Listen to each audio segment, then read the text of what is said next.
Sorry, now Pow's picture. You screwed up again. I'm going to clear you. Now, Pow. Clear owner. She's yours. Okay, thanks. Oh, no way. Is Chris a kobold? No, I'm a lizard. Lizard man. He's a snake. An Argonian. I'm a slippery snake. A slippery snake. Ah! Now I'm finding artwork that's just perfect. Now that I've changed my whole plan. Andy, we're just going to have Claire constantly change her portrait. Yes, every time.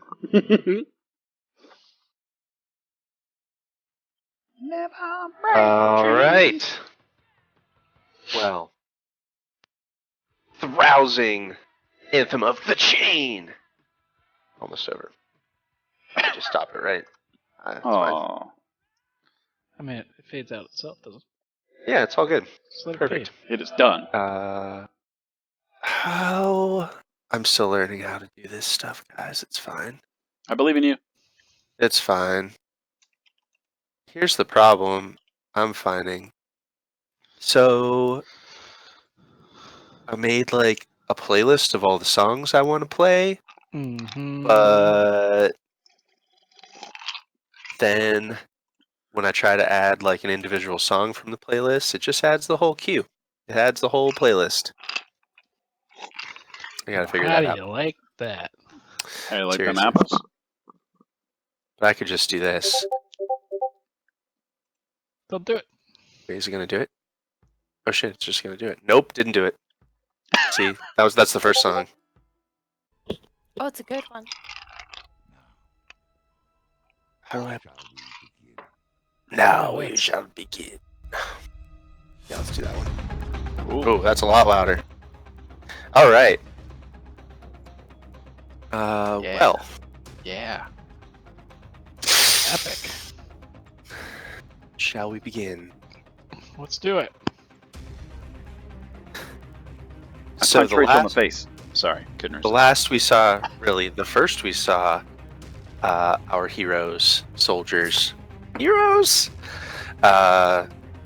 A blast of energy had flown across them, and in fact, the entire world, as every person on the face of Saramet shared a similar vision of the world coming to an end. We are met with... Rachel, are you reading? Do you want me to start reading your thing? I'm going to start reading your thing. So, as the shockwave goes over your team, everyone starts to look around at each other confused. But there's the one known as Rook, a hobgoblin, looks intently up at the sky for far longer than those around her.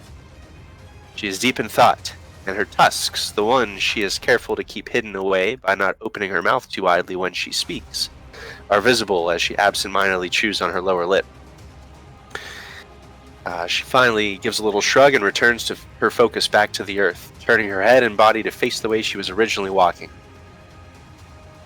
Fortunately, she has no time to react as a fist solidly lands on the left side of her broad jaw, splitting her lower lip on those aforementioned tusks.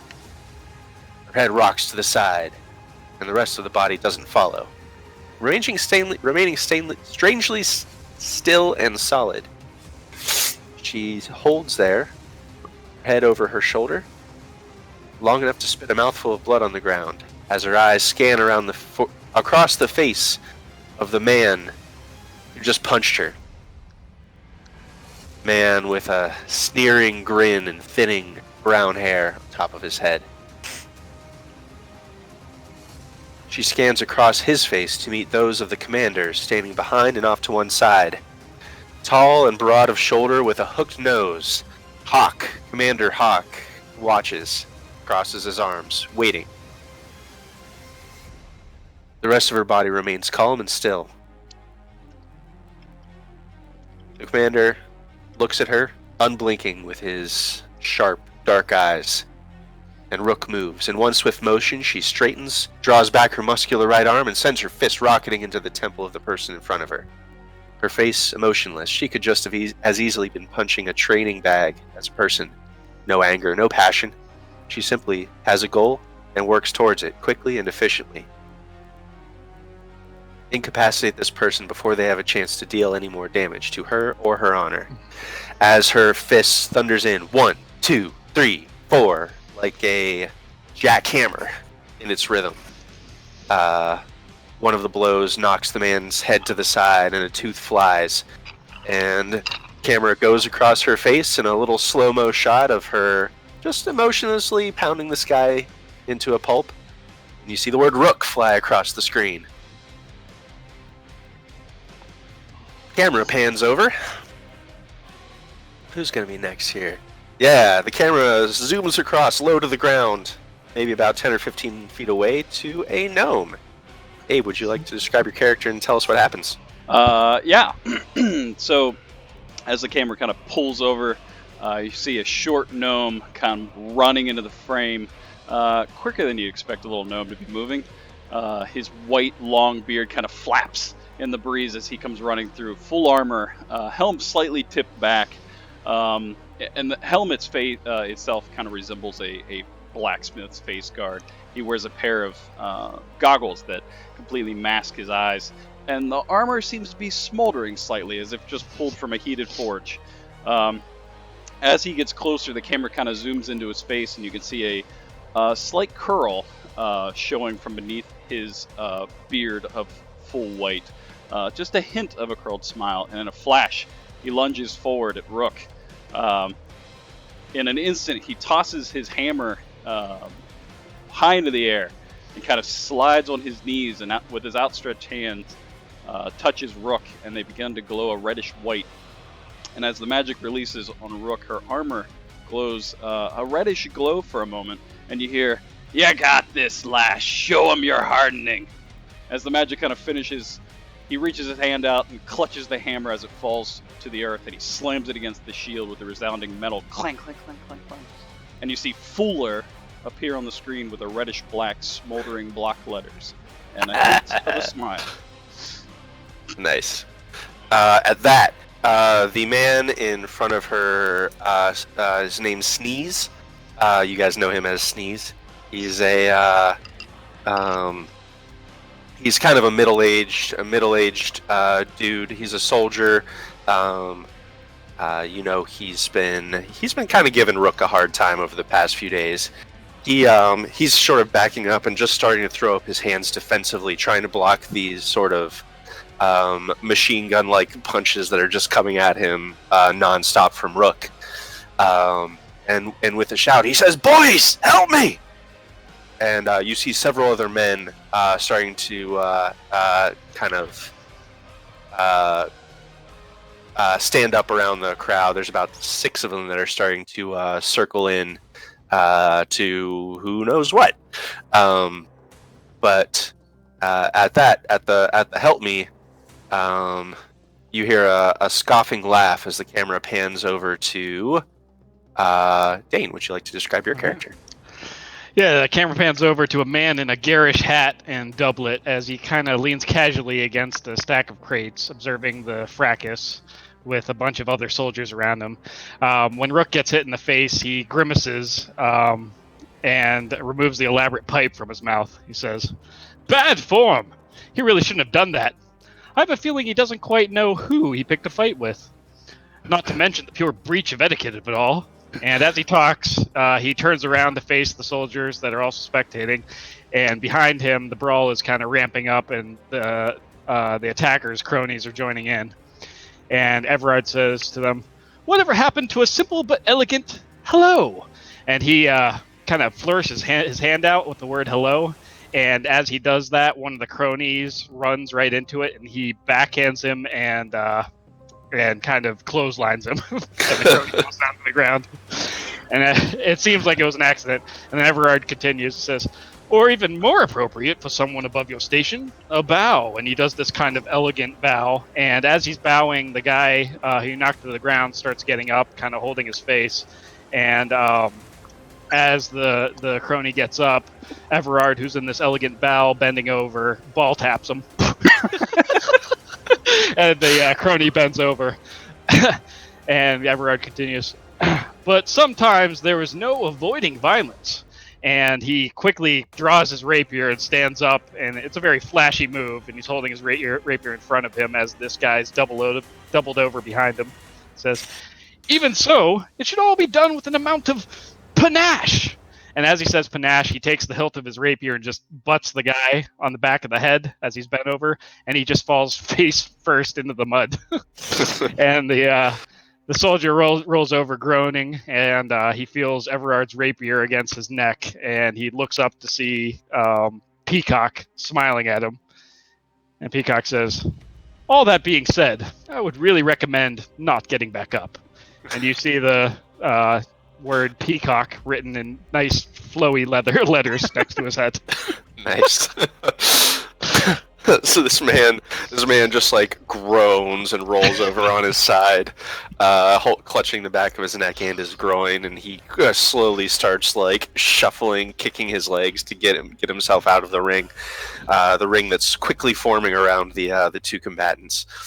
Sneeze at this point is obviously taking a beating from this the more seasoned and much more prepared fighter of Rook.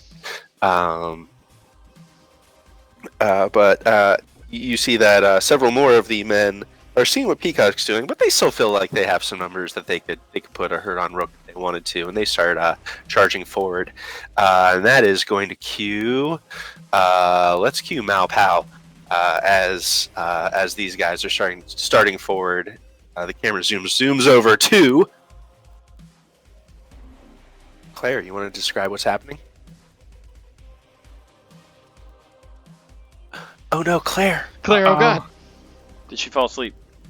Sorry, I was eating ice cream. Oh, Joe, we could do 7 first. You hear all the other stuff, though? We could do 7 Yeah, first. I good. just muted my mic. Okay, she's good. She doesn't need an ice cream. Yeah, pal. Anyway, Yeah, pal. like I was saying, the camera pans up. It draws into the bow in the hand of a humanoid lady. She has long dark hair and she's wearing spiked leather armor. She pulls it back, her bow, and she just releases into one of the cronies, and it hits his armor just enough to send him sailing into the closest object and hold them tight so he can't be out of his way. And as she's walking over, there's something a little off about her walk. It's confident, but you noticed it slowly starts to slip, and as she slips into a very casual somersault, she comes up, and it's a completely new face of a blonde, nearly just pale white male with blue eyes, and he just pulls out the hilt of his short sword and just punches right into the gut.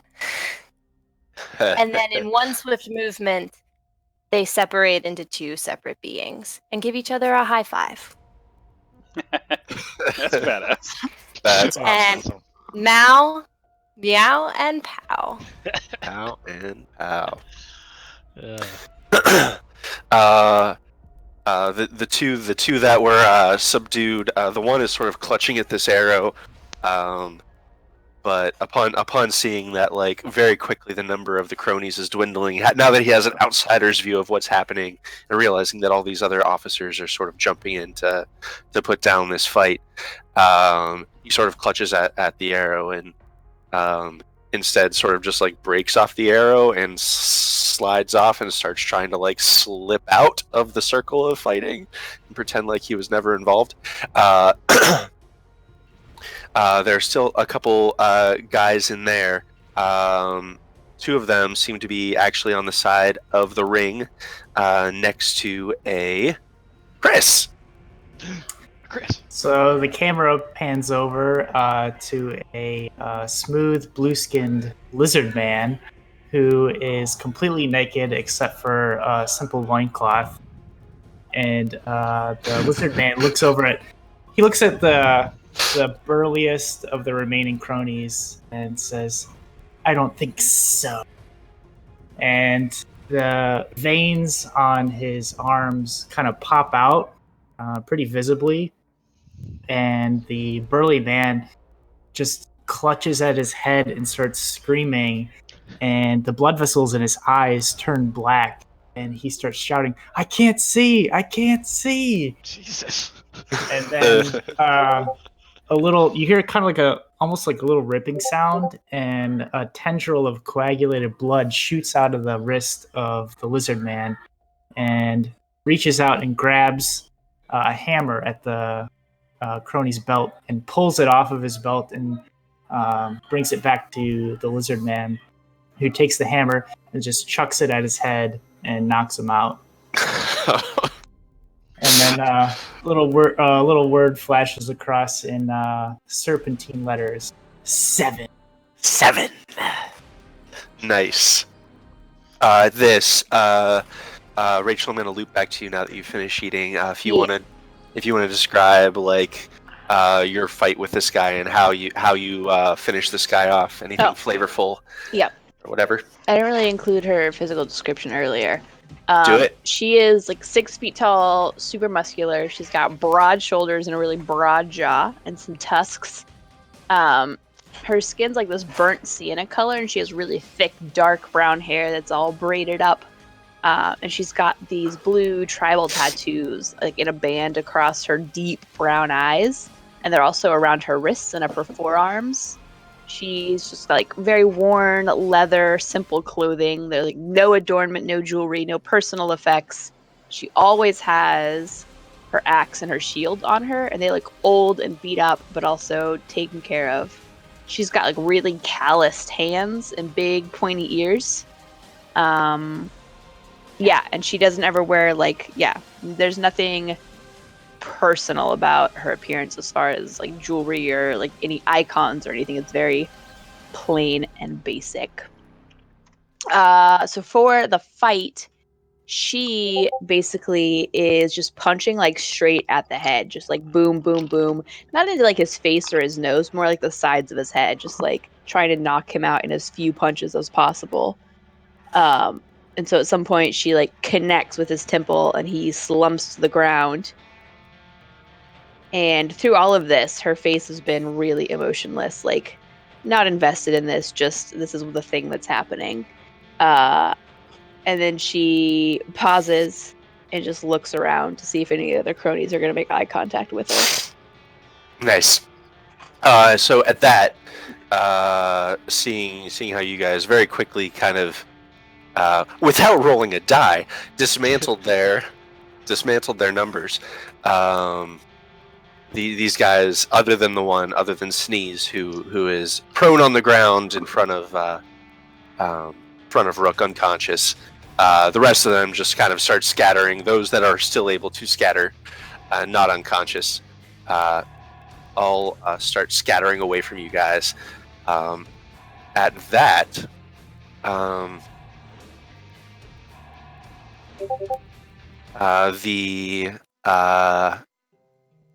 you hear just kind of a quiet 2 words,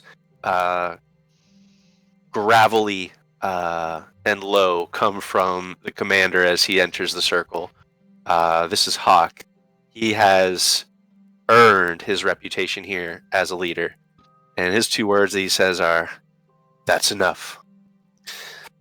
And he kind of slowly starts walking towards Rook, his eyes piercing, dark eyes, almost black, just peering at her. And he says, "Rule number 1, when you join the chain, is leave your shit out there." And he points in a vague direction. Any direction would be outside of the camp, but he points outside of the camp.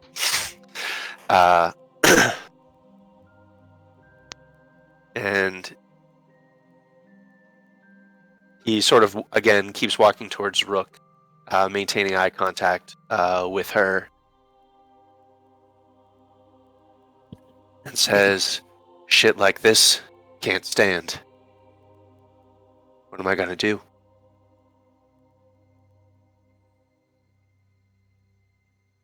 He walks a few feet closer to her. Does she do anything?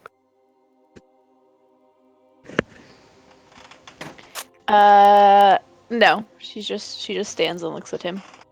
Everard whispers to one of the soldiers next to him. Always so dramatic, this one.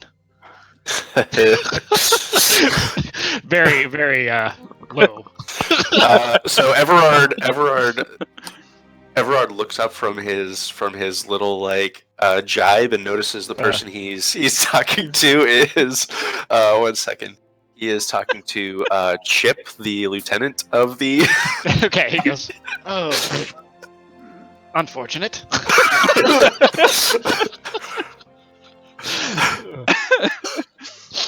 And he just goes back to smoking his pipe.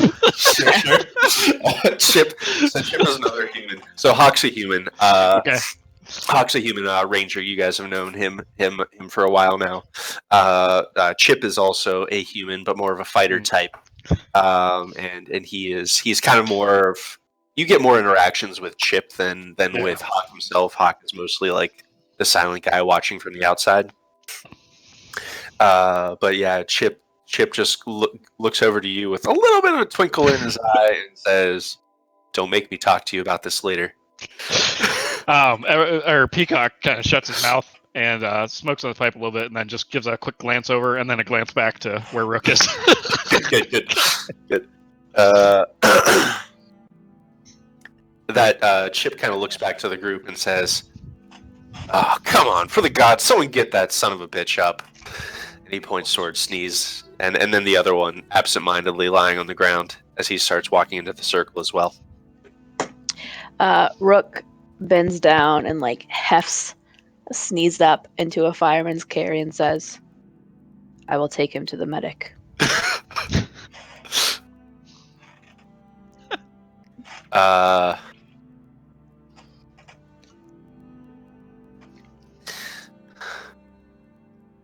Loco looks at you, just keeps hold your gaze for another moment. Sorry, not Loco, that's Crow. Hold your gaze for another moment. Loco's a different guy. Is his name Crow or Hawk? I'm confused. Damn it! My notes say Birdman. my notes say Hawk. Loco Crow is, Hawk. He was going to be Loco Hawk. Crow until Rachel picked Rook, Listen, which meow, is meow, also pow, a word for Crow. So he is Hawk. She can help Crazy you. Hawk. He is Hawk. 'Kay. He was Crow until Rachel was going to be Rook, and then I had to Now he's change him Hawk. on the fly. But Because Hawk Rook maybe- is another word for Crow. But it could also So- be a chess piece, as though she was a politician. That's true. It also means to cheat. I choked. hmm I Hawk. feel like I learned something today. That's right. Hawk, the more you know. He holds your eyes for a moment. For a long moment, he says, "Doctor can come to us." She drops him on the ground. So what's Seven doing through all this? He's just kind of watching. Licks his eyeball with his tongue a couple times. Did he put his blood tendril back in yet? Oh yeah, he put that away after he used it. Awesome. Oh, I forgot to describe when I was describing him. His big angled scar that takes up most of his chest. That's vaguely in the shape of the number 7. Yeah. Huh. Mysterious scars. Okay. So Hawk kind of gives a nod over his shoulder, and one of the guys standing next to you, Fuller, who is a human. Most of the people in the army are actually human.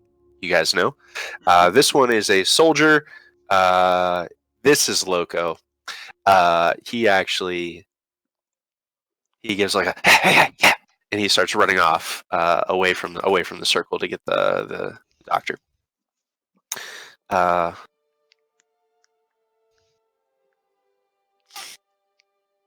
Fighting against fellow soldiers. That thing will not stand.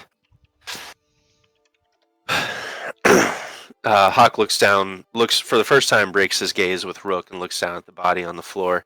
And at this, Stitch, who is the kind of the doctor, camp medic. He is the master of what did I call it? Master of cloths or fabrics, or what was it? It was something. It was Threads? something really clever. Was it threads? Threads. Threads. Master of Threads. It was so clever. Couldn't remember it though. Master of Threads comes in and quickly does like a quick little spell to revive Sneeze on the ground, and at that, Hawk starts saying,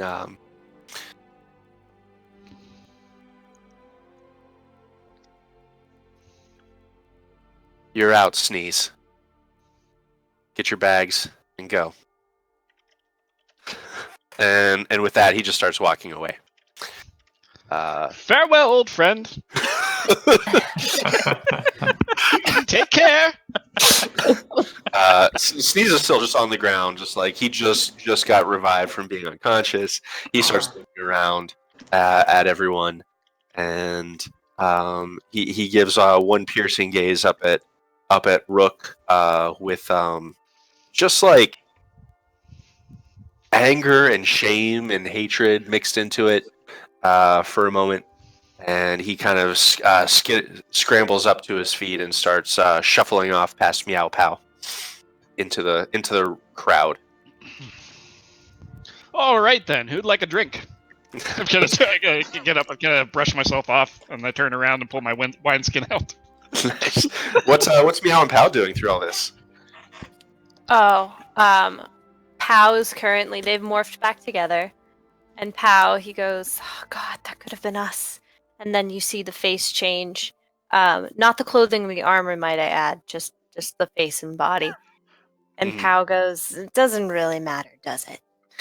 He goes, and it's just kind of a shift back and forth of them beginning to fight and bicker with each other. And then eventually you see them split into two. And they're going, "I can't believe you said that about the chain. This is all we have." And she goes, I mean, it is all we have, but aren't we just here for the the stabby stab and the what you may have? And he goes, This is not who we are." And she goes, "This is exactly who we are." And then they start hitting each other. Peacock says, "Oh boy, it's a splitter," and he walks over and he goes, "Gentlemen, lady, please calm down." And he's gonna offer them the wineskin. They'll take that in turn, and then All Pow friends will give one final punch while Meow's not looking, even though she knows it's coming, and they'll morph back together. There we go. Awesome. Brooke has kind of wandered off and is seated on a rock, just quietly sharpening her axe. All right. You got any more of that wine in there? Sure, old friend. All right. He pulls out another wineskin and says, "Try this one. Ooh, it's a vintage." I take a nice sip of it. Is it good? Is it good stuff?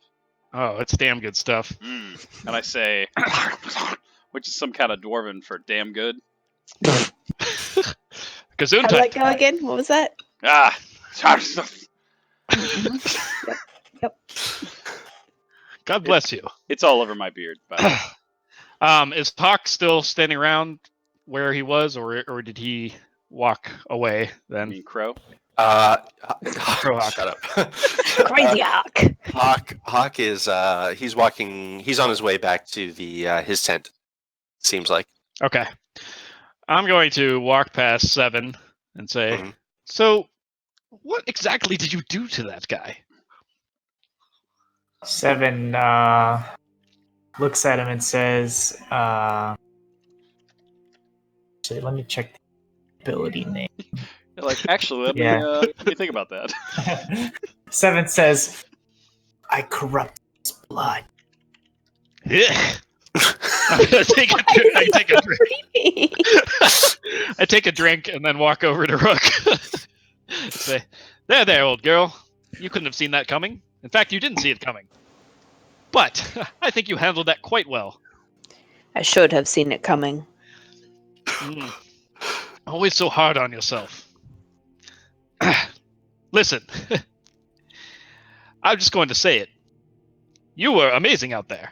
The way you 1-2'd that old rapscallion. It was very impressive. She just nods. Well, okay then. Anyways, buck up. I'm going to go back over to the group of soldiers I was standing by before. I'm just going to kind of shrug.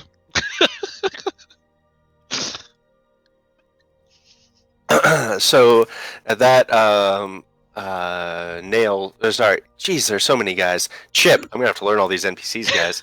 Chip starts shouting like, all right, everyone, enough to see. Everyone, get back to your tents. You have one night's rest, and then we're on the march again. We're moving towards Rose Hall. We got a mission.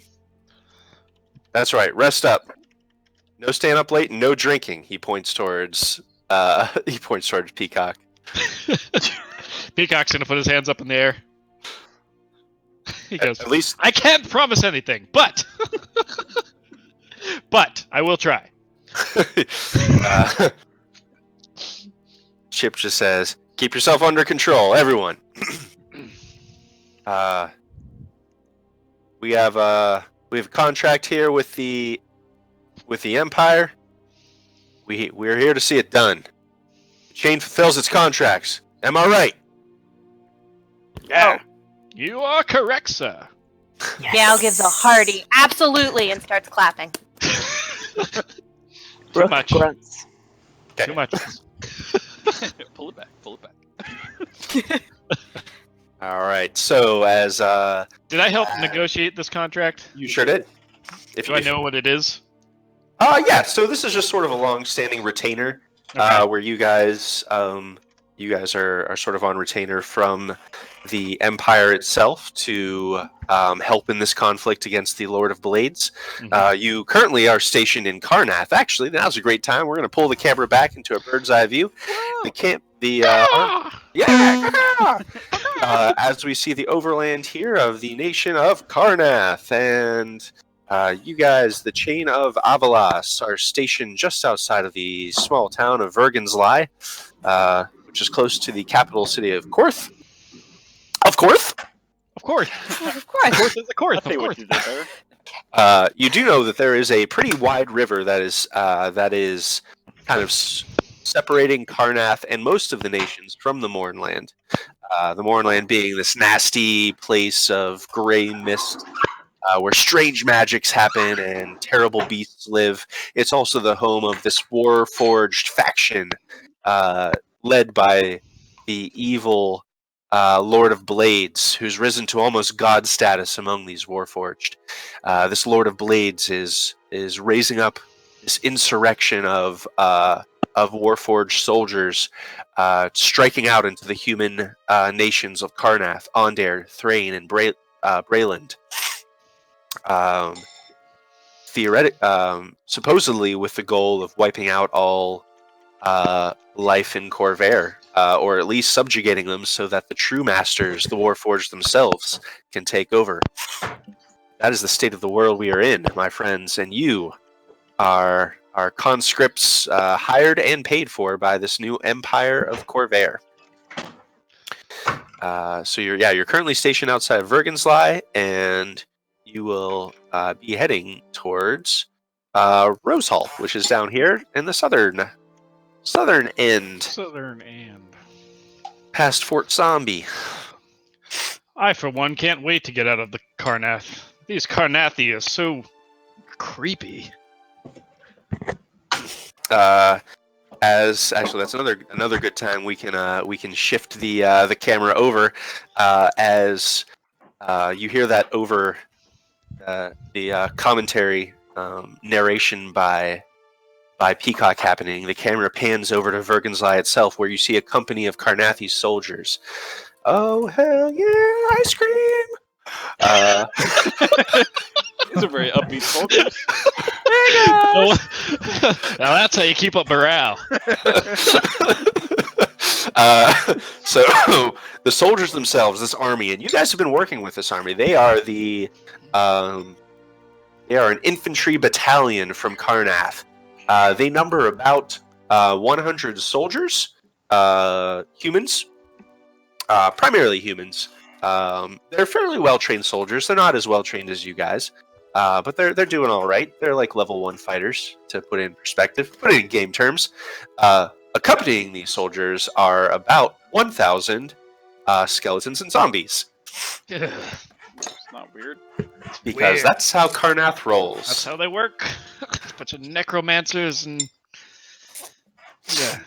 Not a fan. So yeah, this really big force. You guys have been mostly calling the shots as far as like what's happening with these. At least like how you want to use this force of over 1,000 creatures. But the Karnathi soldiers themselves have actual control over these undead, and they mostly know. They know kind of like what how best to use the skeletons and zombies. So they're pretty.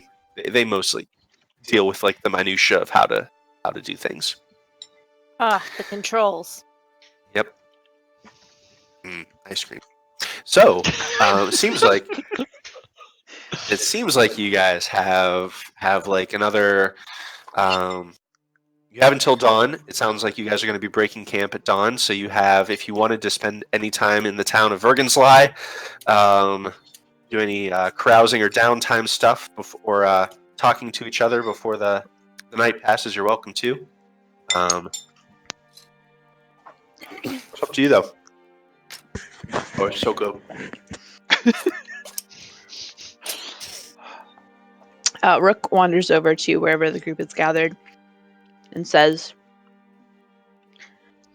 before dark, we should practice the number 3 phalanx. It. The number 3. Now that was all teams to the left. It came together too slowly during the last skirmish. Hmm. I don't know. It's where we flank left and right, and I run in the middle, and I hit things. I thought you went right. Is No, I that went not number right 3? the first time. I'm That's thinking where I messed it up. So I think that this is a good time where the camera freezes on Rook's face. What's Rook's face look like right now? Rook's face doesn't betray much.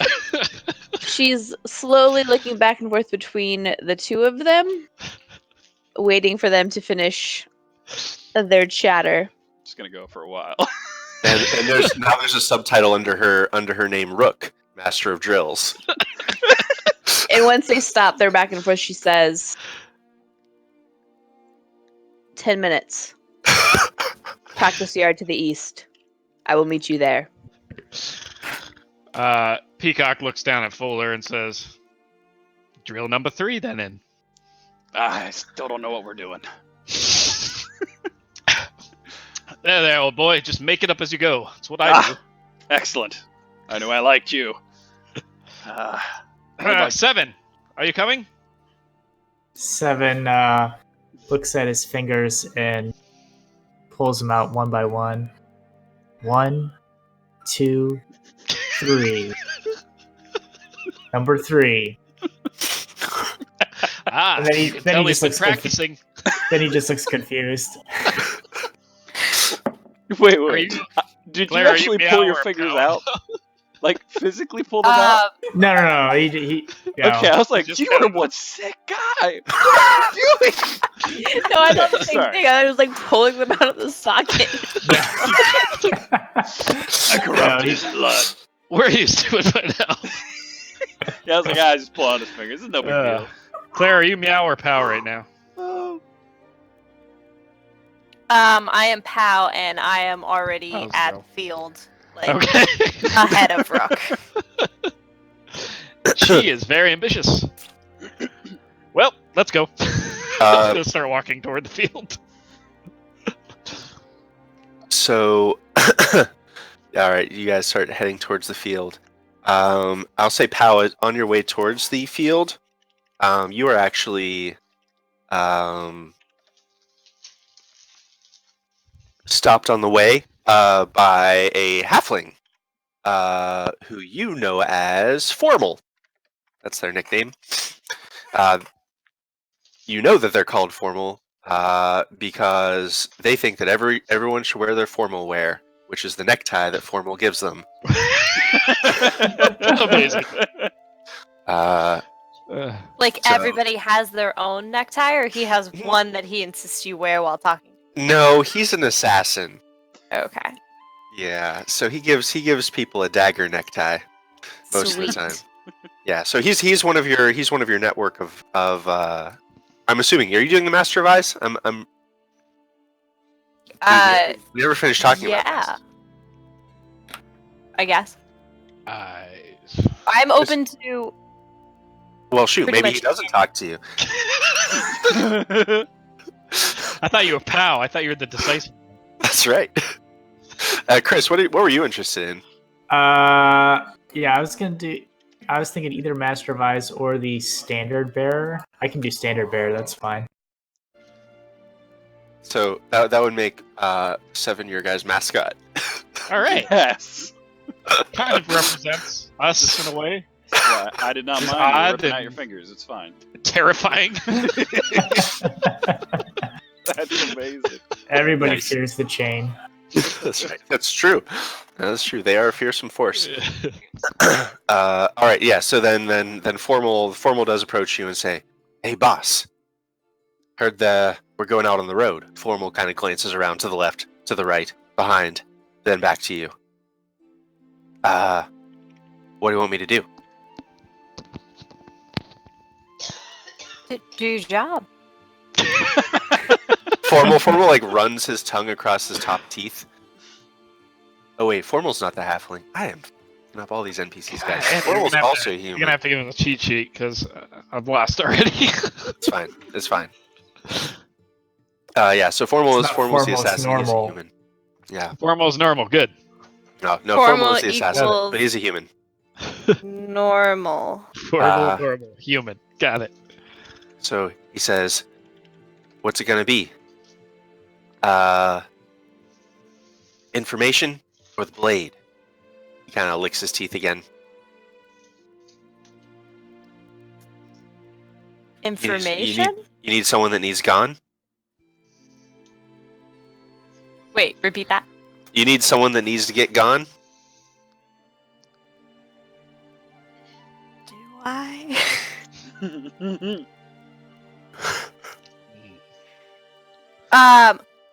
This is not an uncommon conversation to have with Formal, by the way. Most of the time, he is often offering and probably seldom taken up. Have we caught up yet? Probably not. Pow's the person of action. Mm-hmm. Pow would say, I better double check before I make any firm decisions. Fine. Formal gives you kind of a quick bow and heads off just as Peacock, Seven, and Fuller are arriving. I'm gonna say, "Oh, Formal," and I'm gonna point to my teeth as if I'm showing him that he has something in his teeth. Formal stares at yours for a second and then like slowly runs his tongue over his teeth.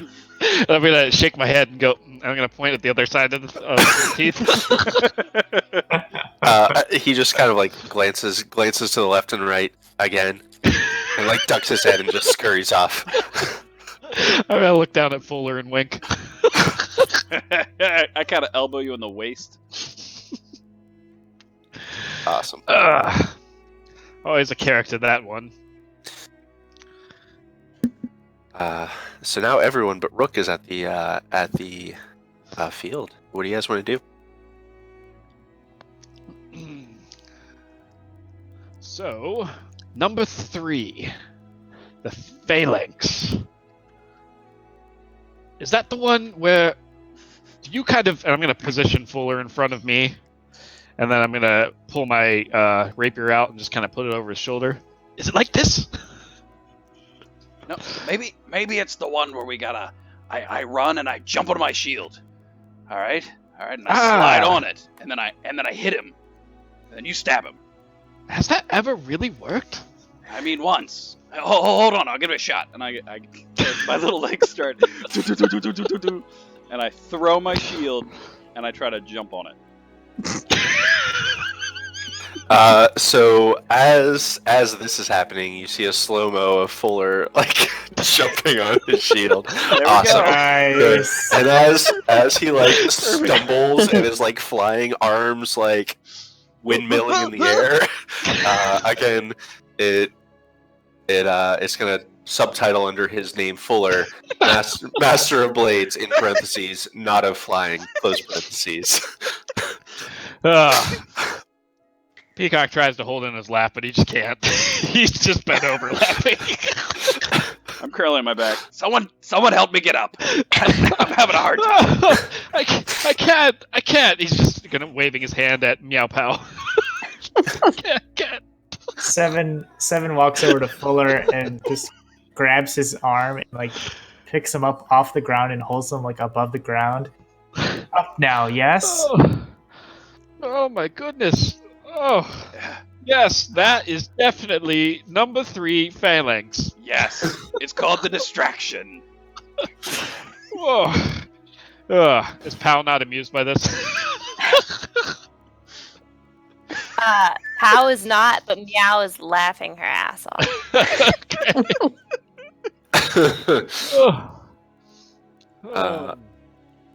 Awesome. So as Rook comes in and starts drilling you guys on set formations and combat tactics and things like that. Rook says shit like, "It does not matter how strong your teeth are if your pack does not protect your flanks." You see Fuller like gnashing his teeth. Like his beard opens a little bit. How strong my teeth are. Peacock is nodding very seriously at all these things that she's saying. Seven opens his mouth to reveal these pointed lizard teeth and says, "My teeth are very strong." She just nods very seriously and says, "Yes. But while your teeth are at your enemy's throat, your enemy's friends are at your back." Oh, that's actually quite. Seven looks around and looks at his back and like starts like patting like with his arms, like starts reaching at his back as if there's something there. Where? Enemies, where? I feel the metaphor is lost on him as well. Meow shouts, "I'll always have your back," and they split into 2, and she's back to back with Pow. Nice. So as these drills are going on, we get a little voiceover of notes. Yeah, we're gonna hear a little voiceover of some raucous laughing of soldiers, and you hear a little bit of a sniveling voice. You guys would know as Formal's voice, saying, "Yeah, that's a good story." But he looks around as the camera shows in on a bunch of people kind of sitting around a campfire. It's kind of nighttime in the camp as everyone's sort of resting and getting ready to set out the next day. There seems to be a bunch of soldiers trading stories, and Formal is saying, "That was a good one, but let me tell you this one about Meow Pow. No, this one's about Pow." So, Claire, do you have a good story that these soldiers would be sharing about you? How did Meow kind of make their name? Meow Pow make their name in the company?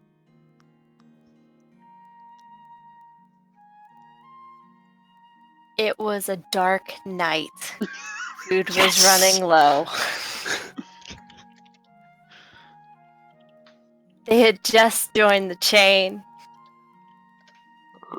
And on a dare to prove herself truly, they brought forth. The other soldiers had brought forth a dead cat. And dared her to eat it.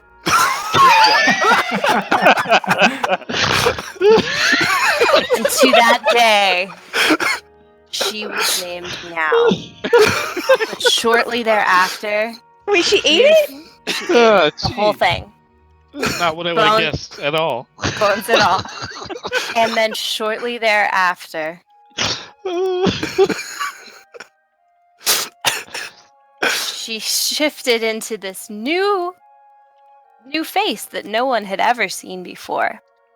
And Had that to poop the cat character, out. Pow, just threw up everywhere. So they started calling him Pow. Amazing. Most of what it sounded like when he was throwing up. No, I don't think that's right at all. Or it could be her live cat-like instincts and his power that he has behind every punch, but Well, I mean, more this is the story the soldiers are absolutely. telling. Who knows if it's true? This is the story the soldiers are sharing. One of them definitely swears he saw her eat the whole thing. I Yeah, oh yeah. Formal is pretty sure. Yeah, she ate the whole thing. Crunched every bone. She's more badass than you'd ever think. Now that Pow guy, on the other hand, he threw up everywhere. Don't tell him I said that. Formal looks over both shoulders. And at this, we get a close up on Meow Pow, with the subtitle of Master of Eyes. That the circle of tails shifts over to this one's the halfling. I know it for sure. Come on. There's a halfling who you guys know as Sleeves, who is a gambler and kind of a hustler. But he's called Sleeves because everyone believes he always has a card up his sleeves. But he says, come on, we heard that one before a million times. Now, here's a new one about Peacock. Oh, a peacock.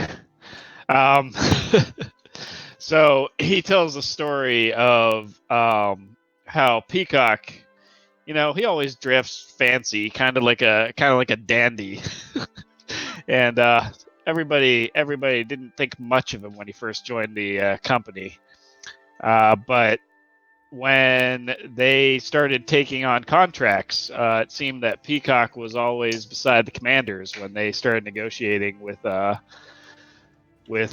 clients, and they could swear that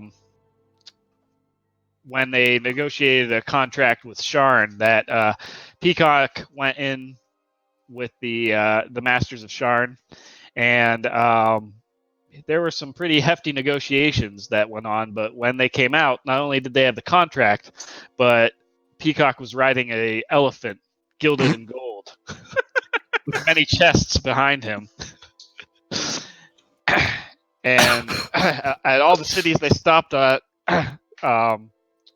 after that, Peacock always came out with some kind of shiny trinket, whether that was a golden bed or I don't know, what's something fancy, a deck of many things. Sure. He always came out with these wondrous treasures, and that's why they made him the Master of Letters. I even hear his codpiece is made of solid gold. Never seen it, of course. And he reaches over and nudges a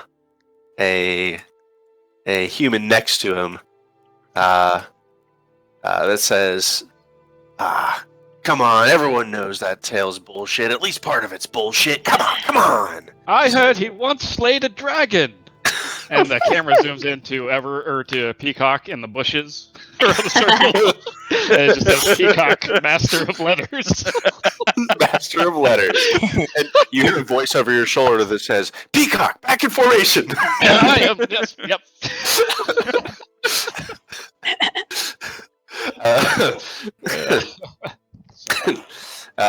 So you hear you hear this. It goes over to this human barbarian named Loco, who says, "Come on, nobody ever has seen Peacock with an elephant."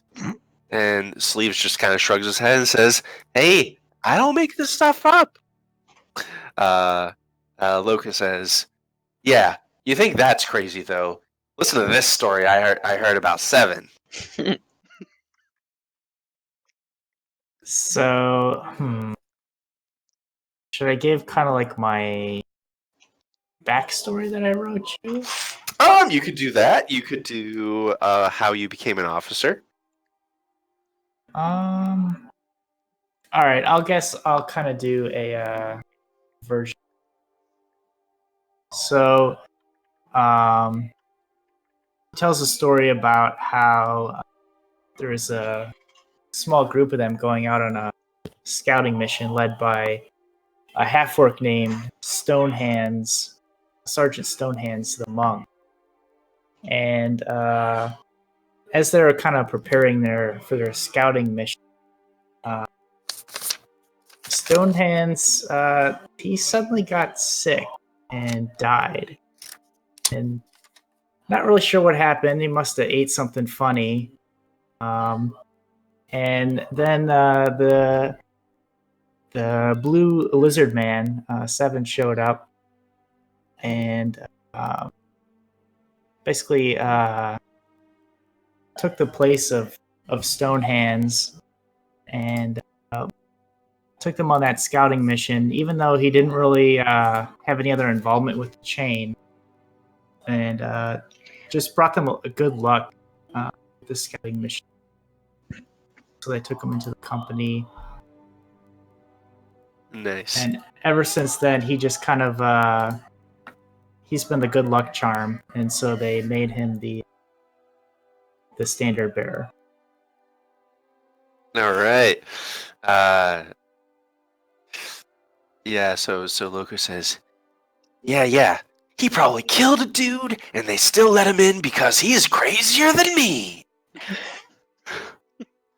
Also, he's really badass. He pulled his fingers off. Also, I heard he pulled his fingers off once and put them back on backwards. That shit is for real. So it zooms over to Loco in the middle of the training exercises, and it shows as standard bearer. As I see, how do you think this works, Chris? Do you think you have this thing sort of strapped to your back, or do you carry it along with you in your hand, or? That's what his loincloth's made out of. Yeah. He says a flag wrapped around his junk. Sure. Sure. Yeah, I could have the standard attached to the loin. or the standard is the loincloth. Yeah. Oh boy. So how would you inspire people from far away with this standard of loincloth? I'll take it off and wave it in the air.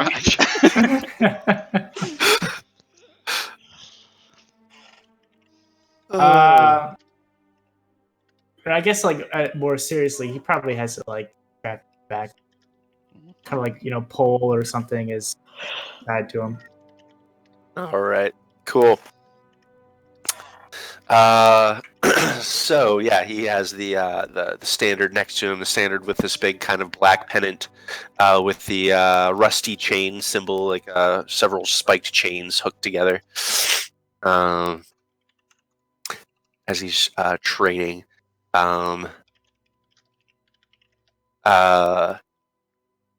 goes back to the circle, and you hear this this kind of lumbering, slow voice as the camera pans over the circle towards just like a belly, just a giant, like round, thick, kind of hairy belly of an ogre that sort of pans up to this ogre's face. This is Micro.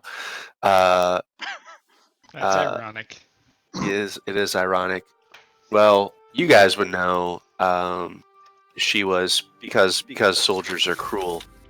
She was named Micro because everyone just assumed she was a dude with small junk, but turns out Micro was a girl the whole time, and no one knew. But the name stuck, and everyone kind of loves Micro now. Andy wrote that backstory. It's true. It's true. I wrote that. Soldiers are mean, man. It's true.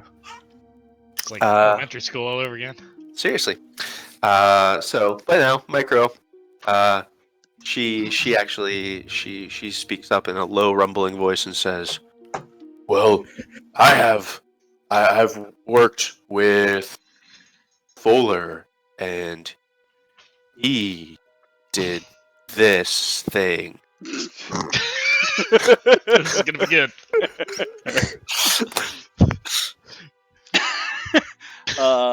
So she weaves an elaborate tale through her slow voice. Mhm. When we were new, we were camping, and we got separated. Yeah, real separated. And then we got jumped from out of the bushes. And man, these large, they jumped us, and I got knocked out. And they told me afterwards this is what happened, but they knocked me out. And Fuller, he threw his hammer, and it didn't hit just one or two. It hit 3 of these thugs in the face, knocked them out. And then he's standing there without a weapon, and he's guarding my body because I'm knocked out, right? So he says to Moradin, his god, he goes, "Hey, God, I need a weapon, and it's got to be a good one. It's got to be one I can hit people with."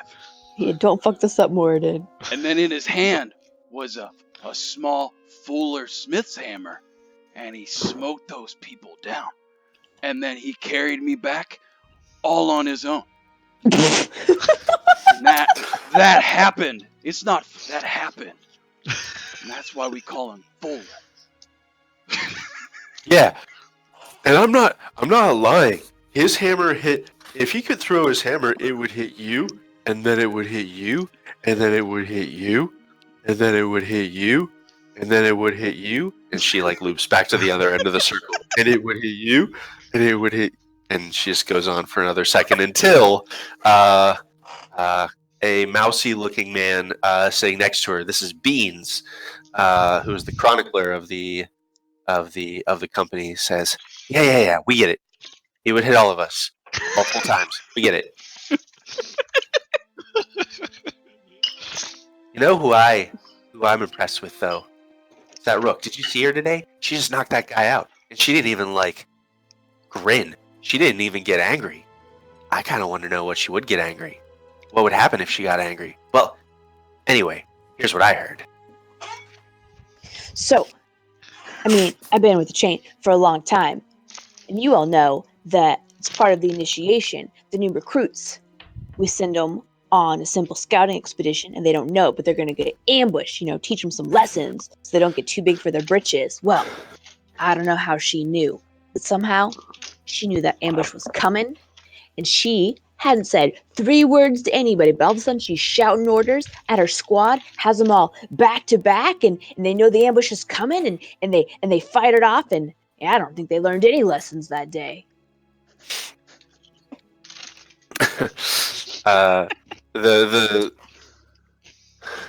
The team's all kind of nodding and appreciating this. There's one person around the circle of 6 who has still said nothing. It's an old dude, kind of Clint Eastwood looking. In fact, this dude's just sort of like sitting there chewing on a cigar. At this hearing talk about Rook, he just kind of like gives a little smirk and a grin. and just lights a cigar and keeps chewing, staying silent. And nods. This is Nails, the company wizard. As in Who you tough guys? as. Yes, he is tough as nails. Wow, you guys are good. I wrote backstories on these guys. But Nails has spent a lot of time. It's no secret Nails has spent time with Rook. Probably wouldn't call them friends because Nails doesn't really like anyone. But Rook's the only person that'll play chess with him, so that's something. But yeah, he just stays silent and kind of lights his cigar, leans back for a sec, and says, "All right, you fuckers are boring me. I'm going to bed," and he walks off. So with that, we're going to zoom back to the group. We have Rook, Master of Drills, Fuller, Master of Blades, Seven, the Standard Bearer, Peacock, the Master of Drills, and Meow/Pow, the Master of Eyes. As you guys are finishing up your drills for the night, did you have any other RP you wanted to get in the middle of this drilling? I think we just want to drill down and drill. All right, so we're going to fast forward then to the next day, I suppose, as you guys are traveling across the countryside of Karnath. It is a couple days' travel. As you're traveling past Vergensley, you have scouts that sort of go and pick up supplies for you in the towns that you passed. There's lots of small towns, but notably you'll pass a larger city of Karlakton, but mostly just stay around it. It's not super good form to like totally occupy a city while you're under the employ of the company, or under the employ of the country. But you head south, stopping into Fort Zombie. Zombie! How clever they are at naming their cities. Yep. It's because of the undead. Mm-hmm. Thank you. It was for 7. So you guys are sort of leading the way, and following behind is the battalion of Karnathi soldiers with the large contingent of undead soldiers with them. A little bit of lore, you guys would know that a lot of people in Karnath worship the Blood of Vol religion, which kind of denies the gods or believes that all the gods are cruel because the only way to find enlightenment through the rest of the gods is by dying. And of course, any god that would want you to die is cruel. So they have their own religion where the goal is not to die. The goal is not to become undead, it's just not to die. The side effect is when you die, you might as well become undead because you failed at not dying. Dishonor before death. That's right. Yeah, there's so many Vandergars here. All of the dead Vandergars. Oh, Actually, no. this whole army is Vandergars. Oh, no. So many relatives I never even knew about. They were just a list of names on a page until we Can't killed walk them. out your door without stepping on a Vandergar. That's good. So, as you guys get into Fort Zombie and start setting up camp, you are pulled into a meeting with the commander, Hawk, and Lieutenant. Shit, what's his name? Chip. Lieutenant Chip, what's his name? Chip. That's it. Chip. What's his name? That's what I said. So Hawk and Chip, basically in the commanders in the officers' tent, to discuss what's happening.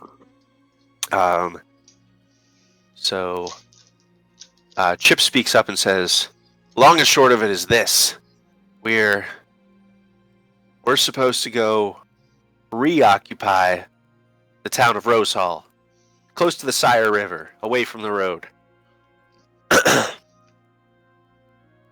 Supposedly it was occupied by the Warforged, who struck out over the river. It's one of the few places they've taken. We're going to take it back.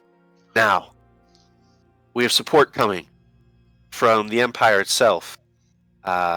Griffin riders from Ondair and mounted cavalry from Thrain are supposedly attacking from the south, from the Talenta Plains.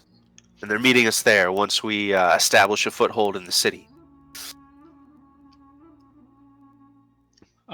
Everard is standing there with his hands crossed, and with his mage hand, he's occasionally sipping out of his wine cup as the mage hand brings it up to his mouth and pulls it away. And he says, "What kind of force are we looking at, commanders?"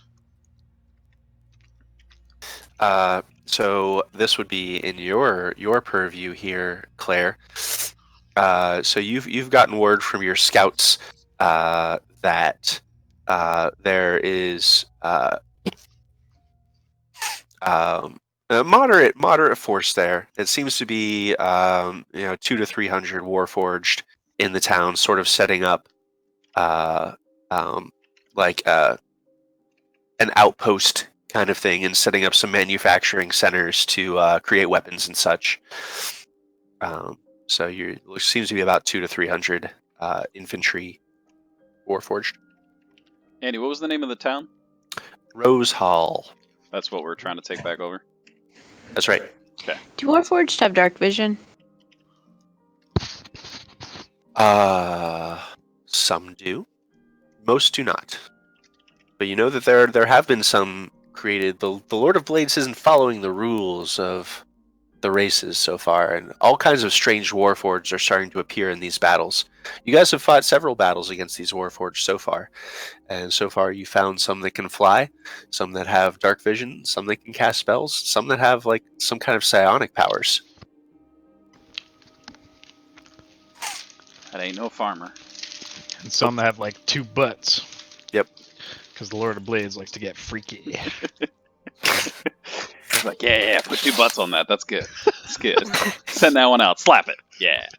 The Lord of Blades, you guys gather, is his following is almost starting to revere this being as a god, as his depiction, or I guess their depiction is in the banners and pennants of all of these forces you guys are fighting. It's this metallic warforged head surrounded by a halo of swords pointing outward, as if a sun rising behind this being. It's almost like a holy symbol for these warforged. And many are guessing that he is at least reaching some kind of a demigod status among the warforged. After Meow Pow gives her report, Peacock says, 200 to 300 Warforged. "That's quite enough to be getting on with. So what's the plan?" And he looks over to Rook.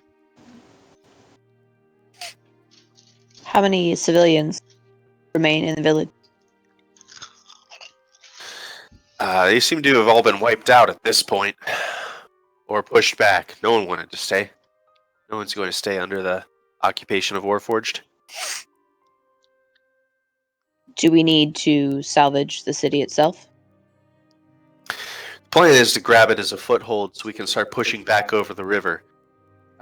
We need to push back into the Mournland and get to the manufacturing centers of the Warforged themselves. Hopefully stem the tide of the metallic bastards before they can start building any more. There's a small manufacturing center currently in Rose Hall that we got our eyes on. Well, that's a good place to start. We can stop them there.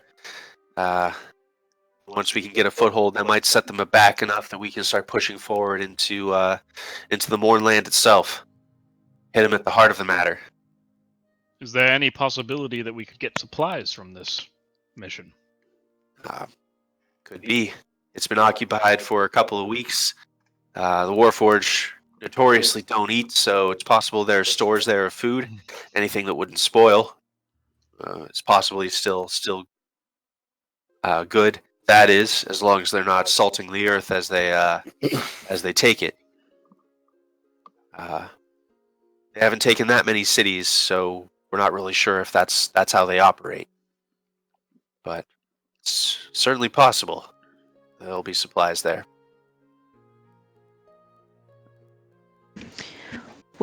How far are we from town currently?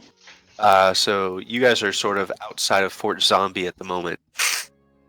Fort Zombie itself is a small settlement surrounding the named fort. It is a very simple block fort made of gray, kind of a tan gray sandstone. It has sort of pretty solid walls, about 15 feet high, and a single gate that leads inside into like a general grounds area with a central keep that's about 30 feet high in the middle. But then surrounding that, outside of the walls, there is also like a town with a lot of civilians and shops and things. Probably about maybe 200 people, civilians live there. Plus, the fort itself looks like it could hold maybe 300 or 400. Have any of the refugees fled here?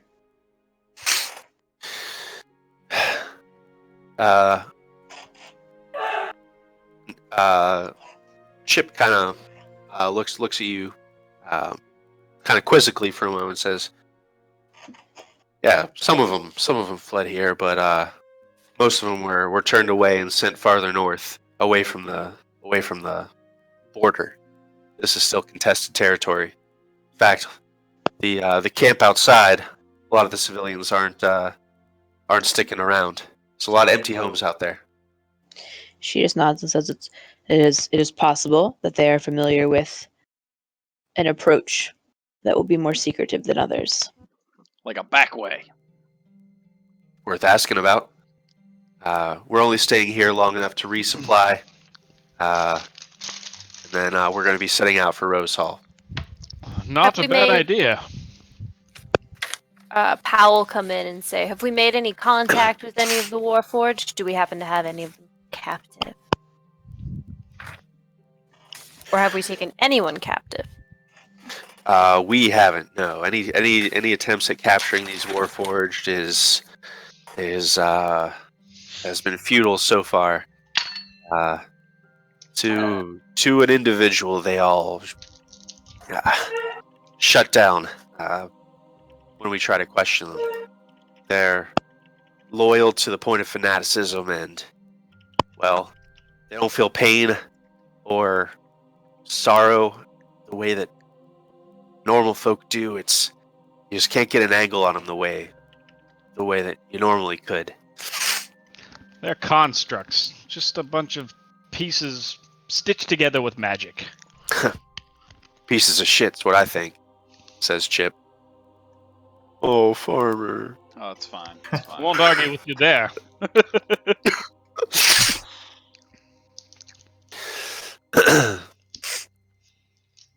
I mean, but they're pretty well made, you know? Just looking at them. Kind of look down at my armor. It's just smoldering. That's also a good point, Fuller. Is there anything that you could get from this manufacturing factory? I look immediately more excited. Yeah, let's go to that place. I could find something. Yeah, that's what I could do. So, at your guys' disposal, as far as this goes, my plan, as far as you guys having an army, is that the way the structure is kind of set up is there are multiple squads of soldiers of about 25 people each.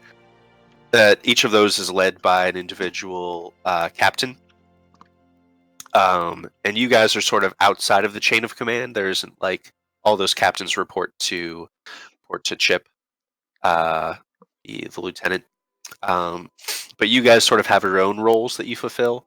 So as far as like large scale battles go, these are more like assets to use sort of for like role playing, to send them out to do stuff if you guys want to choose where these guys go whenever you're attacking towns or whatever. But then my plan is, as far as combat with you guys, as far as an army, is still we're going to stick to like kind of tactical combat and keep you guys doing like the elite stuff, because you guys are kind of in a different level as the rest of the soldiers. So I just wanted to put that out there so no one was getting confused. I'm not planning on you guys actually. We're not going to play out like huge battles of hundreds of dudes fighting hundreds of dudes, but we'll do it more like kind of large scale pushing people on a map kind of thing. Soldier Risk. 219 attacks soldier 205. That's right. We're going to roll for all of them. Roll all of them. We'll roll damage for all of them. They all have backstories, and yeah. So Hawk says 200 to 300 isn't bad. We have numbers. Frankly, I don't give a shit about the undead outside either. I think the best plan is we have them lead the charge. But Rook brings up a good point. If we could somehow gain the element of surprise, maybe we can overtake them a little quicker and with less damage. It's true. Well, if that's the plan, see what you can find.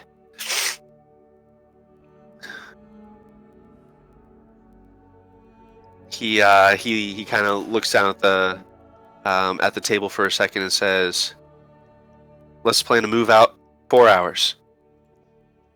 You have 2 to get information, and we'll make a plan."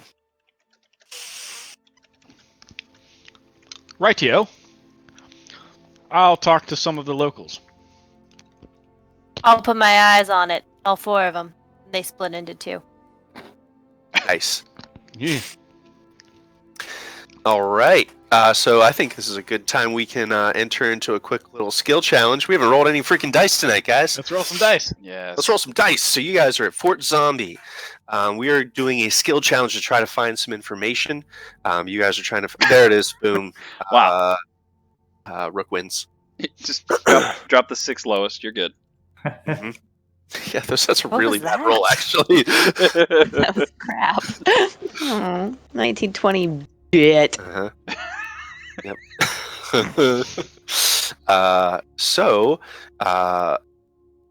Well, let's just go down the line. Peacock, what would you like to do to try to prepare for the coming battle and get information? I'd like to do some persuading of some of the refugees to see if there is a less known way in and out of the city. All right. Well, so the first thing is probably you realize that a lot of the people that live here are probably have lived at Fort Zombie for a while. Gotcha. So the first problem is going to be finding the right people to talk to. Okay. So would you like to try to do that, or would someone else Yeah. like to try to? Or Fine. yeah, that might be a better job for Meow Pow. Meow pow. Find the people. Yeah, Maybe I'll talk pick up to a 'em. torch and search through the crowd to pick out refugees. All right. What? How would you like to? What kind of skill would that be? What do you want to do here? Do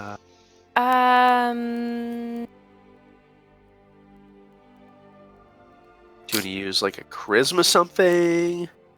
Yeah, I'm trying to think. Pow would go in for intimidation. Mm-hmm. Well, you know what? Intimidation and persuasion are going to be the same regardless of who it is. So, is Meow more persuasive? But one's more forceful than the other. That's true. That's true. So intimidation. You're going. Pow's going around and trying to force some of these locals to to point him in the right direction. Correct. You got it. Go ahead and A roll it. little good cap, bad cap. I like it. Yep. If she can find people that would have the information, I'm going to try to persuade it out of them. Nice. Teamwork. Teamwork. That's right. All right, Claire, go ahead and roll your intimidation.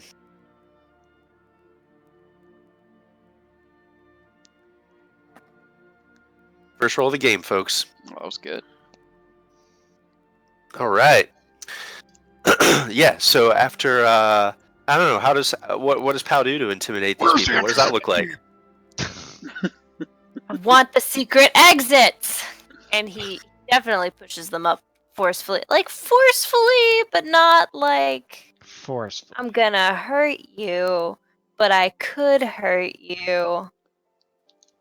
Because this is for the greater good. This is for the The greater best good. of not only you, but of the chain itself. Nice. All right. So yeah, you corner one, kind of like a barkeep in a tavern outside of Fort Zombie. It's sort of a kind of an older woman. Seems like she was giving you a little bit of resistance at first when you were asking like about refugees from Rose Hall. You guys are coming in as like the soldier group. You're clearly not Karnathi, and you're not one of them.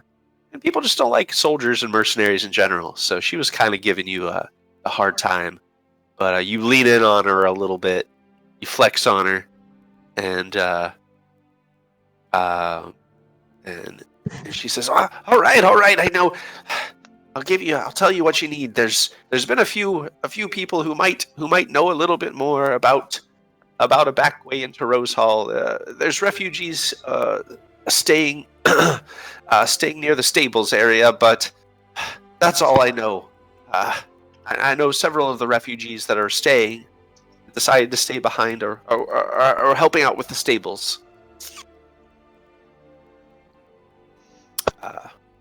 Thank you for your service. Who would like to contribute to the skill challenge next? I would like to talk to these contacts that Meow Pow found near the stables. These refugees. All right. So you head towards these stables, and you find that these are stables. There are both horses there. There are also several large pens with winged draconic beasts with barbed, spine-like tails, bat-like wings, and nasty-looking claws. These are wyverns. several wyverns in the stables here as well. And you see there's probably 20 people or so kind of mucking about. They're currently in the they're feeding the wyverns with these long sticks with almost like spears. They're holding chunks of meat out towards them to feed them. All right. Pata 11. All So right. good. Yes. All right. So what I'm going to say to them is, oh, wyverns. A little bit dangerous. Perhaps we could exchange something. You, some information for us, the chain, and us, the chain, some food, perhaps some medicine. I'm sure the wyverns are consuming most of the food that you have stored here. I actually came up with bonuses for you guys, Bonus. which is actually relevant in this instance for you. Yeah. So you are invoking the weight of the chain in a charisma check. So you have advantage on this charisma check. Nice. That is your current bonus has.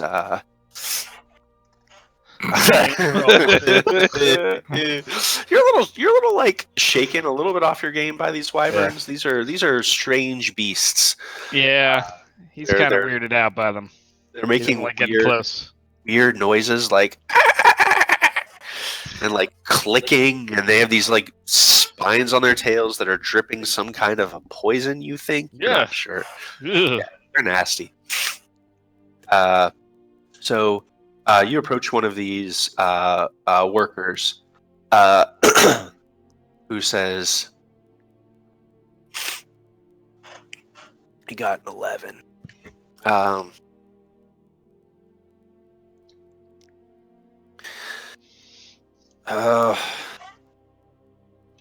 Yeah, we can tell you a little bit about him. Well, Sally over there can. She came in. She might need to know. She might know more about Rose Hall. Sally. And Sally is Sally's kind of a middle-aged woman who is currently brushing a horse off to the side, and she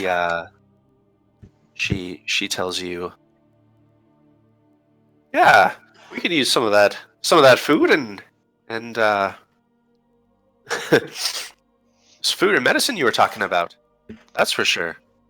As far as getting into the city, well, there's not much to see in Rose Hall. It's just a plain old town, a few roads here and there. Going in, there's no sewer system to speak of or places to hide. If I were to go there myself, I suppose I'd approach from the north. There's a small copse of trees, a few hundred yards in width. It's sparse, but might be enough to hide a small group. Sorry, say that one more time. There's a sparse copse of trees to the north, a few hundred feet, Okay. a few hundred yards wide. Wouldn't hold a very large group, but might be able to give cover to a smaller company. Yes. Yes, that will work just fine. And as for the food and medicine, it's yours. And for you, miss, and he's going to take her hand and just kind of kiss it lightly. Sally, was it?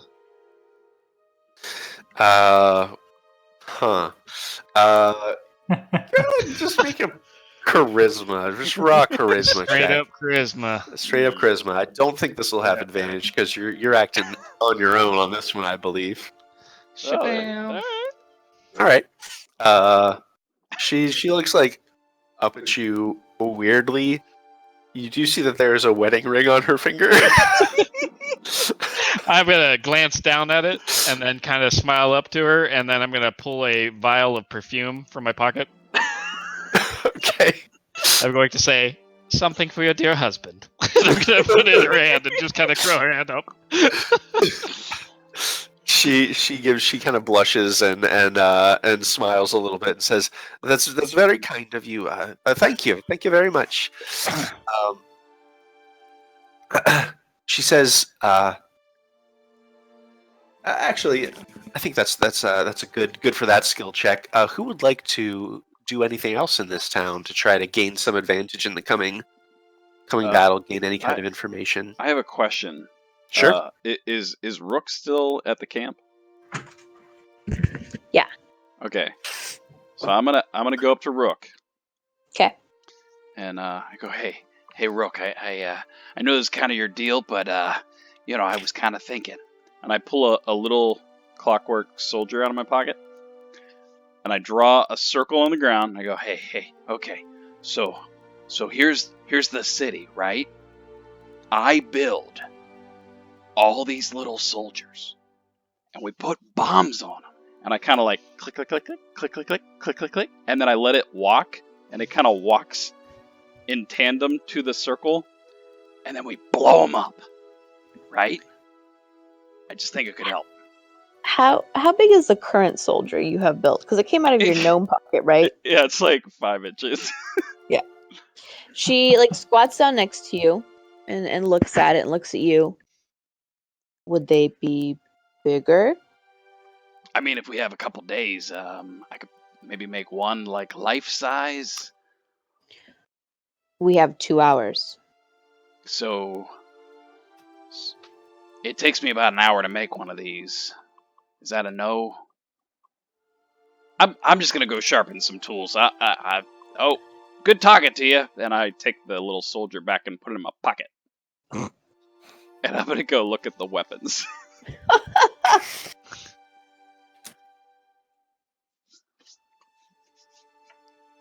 That's what I'll do. Seven's gonna go check out this copse of trees. Okay, it is. That's actually at Rose Hall they were talking about. So Oh, okay. that's still a few hours away. All right. So yeah. Currently, Yeah, you're welcome to do that once you guys get there, but you guys haven't left Fort Zombie yet. So you're still at this fort. There are lots of Karnathi soldiers sort of holding the fort as a defensive measure. There are a bunch of civilians, both from Rose Hall. Now that Meow Pow has sort of identified where some of these refugees from Rose Hall are, you could talk to more refugees if you want. There's Is other there any information. like vegetation around? Sure, yeah. So the land around here is mostly plains with small patches of trees here or there. But yeah, it's mostly kind of plains, like tundra grass kind of thing. Okay.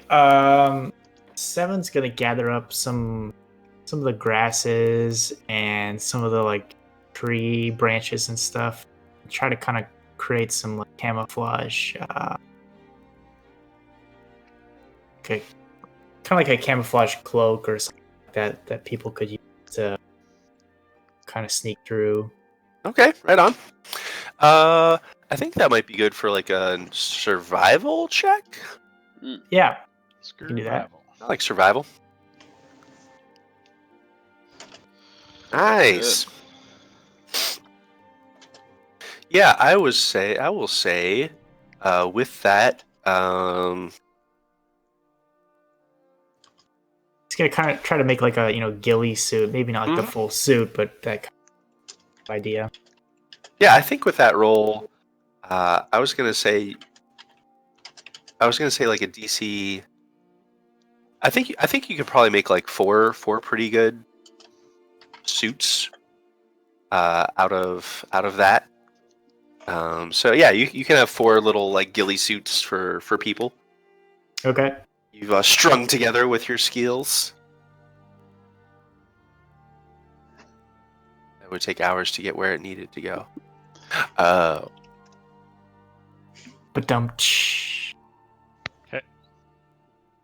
all right. And Rook, what are you up to in these couple hours?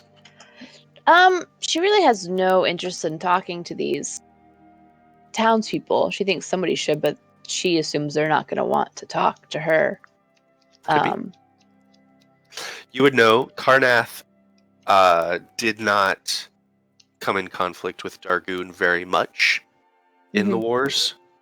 In like the last war, which was 15 years ago, the biggest one, because they're like on opposite sides of the Mornland. So they weren't really rivals. So people here might not have the same prejudices against hobgoblins as people like from Brayland, which is right next to, or Zalargo, which is the nation of gnomes. Those are right next to Dargoon. So Karnath might not be as hostile, Okay. but that's up to her to decide. She is going to go talk to the chronicler, Beans. Beans. And she has asked Beans the same question before, but she's going to ask Beans if Beans has gained any further knowledge about tactics for fighting Warforged from Chronicle.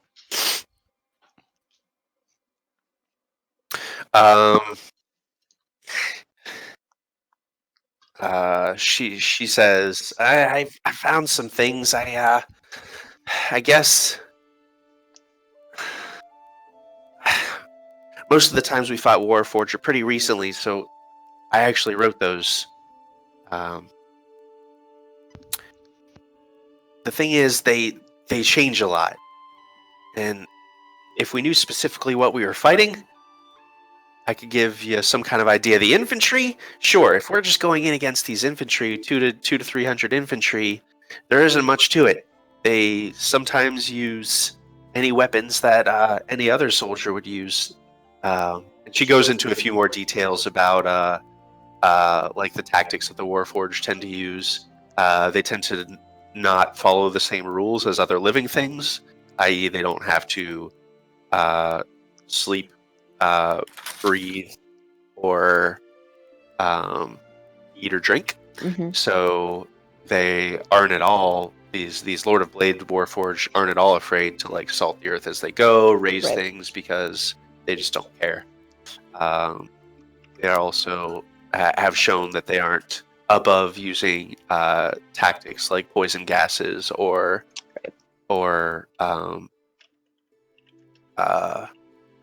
other things like that, which take advantage of their ability to not breathe. Mm-hmm. Right. But the infantry themselves seem to follow pretty much the same like tactics that. But she runs through a few of the formations that they've taken note of over the past few battles Mhm. In the Chronicle to show you sort of like so you have some idea of things that you might be able to see. Okay. Right. And with that, I think we are going to fast forward back to the planning tent, unless you guys wanted to do anything else. Anything? Yeah, I would just do anything I can to just inspect our weapons. Right. Oh, that's true. I assumed you were going to be doing. You mentioned doing something like that. Did you have a different skill you wanted to use for the skill challenge, Abe? No, I was just thinking if there's anything. So you did mention that they could use gas. Mm-hmm. So I can actually create things. How much would would it take to create like a gas mask of sorts, and would I have enough time? I don't know. It probably would take some time. This probably would take like a couple of days to fashion something like that. Gotcha. Do you have like a specific ability that lets you do stuff? I can create things out of essentially material. It takes me an hour, but it can't be worth any more than 100 gold coins. Gotcha. So if you're looking at something, I'm just thinking by the game rules, like a vial of antitoxin would cost. Let's just go with antitoxin because that's a thing. A vial of antitoxin costs 50 gold points, and it works against saving throws against poison. Advantage on saving throws against poison for 1 hour. Mm-hmm. So I think we can go along with something like that. Basically, a gas mask that would work for an hour. Would be like 50 gold. Okay. I gotta look at my notes, but I'll text you. Okay. Yeah, so it would basically act like a vial of antitoxin, but it would just sort of be flavored as like a gas mask. I think that's fair. Gotcha. All right. Did you want to do any other like skills around the town or anything like that, or Fuller, I do think, some would crafting stay. stuff? He would stay at the camp, just kind of inspecting all of our equipment. Right on. So at that, I am going to say you guys set out from Fort Zombie toward Rose Hall, and as your team is approaching Rose Hall with the plan, which we haven't come up with yet, but I think this is a good place for us to stop because I'm actually going to be off next week. So we have 2 weeks for you guys to think about a plan of what you want to do.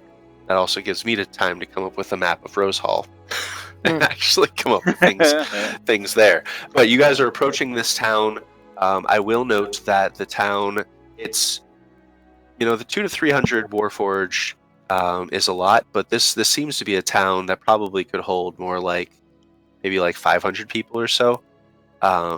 It's a bigger town off the road, so the town feels quiet as you're coming in, but you do see some Warforged going in. You think that is probably just because there are very few Warforged for the size of the town.